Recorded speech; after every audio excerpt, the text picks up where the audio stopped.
Standard fuchsias are absolutely dear to my heart because my dad's nursery, where I lived and worked for all of my formative years actually, when I was training in horticulture, was a nursery that specialised in different varieties of fuchsia. So we had over 300 different varieties at that point, which is actually only the tip of the iceberg compared to the number of varieties that exist in the world today.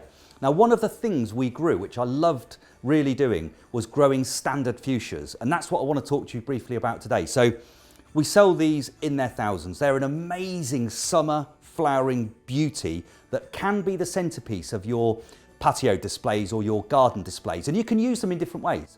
You could, for example, get one of the standard fuchsias, and this is exactly what we would ship to you. And you could pop it into a beautiful decorative pot. Now, this is a lovely rustic pot with three-dimensional patterning on it. But also, there's no reason if that doesn't suit with your property, you could use a much more, contemporary pot design. So the choice is yours. These are going to arrive in the pots that you can see. You can then put them either into your own special pots. You could plant them into the centerpiece or as a centerpiece in your beds and borders. So they really do look stupendous there. And all they do really, once they're potted or they're planted, is flower their socks off all the way through from around about May through June, July, August, September, October. And here's the really great thing. Once you get towards the end of the year into the autumn, pick them up, pop them back in a pot, could be the same pot they came in or a slightly larger one, it's your choice, and pop them in your conservatory or your greenhouse or your garage over the winter, particularly November to the end of February. Keep them gently watered. They don't have to be actively growing, but keep them frost-free.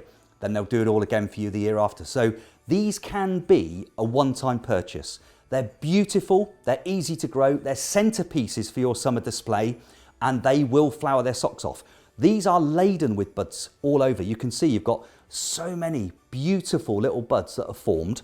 Just the odd glimmer of the first one showing colour, and that's just a taste of what you've got to come, because these will produce, well, hundreds if not thousands of flowers through the course of this summer and future years if you overwinter them and keep them frost free. So standard fuchsias, an essential plant for your summer patio. They're easy to grow, they're absolutely booming with flowers. They're going to flower their socks off through the whole of the summer. They are an absolute must for your patio displays.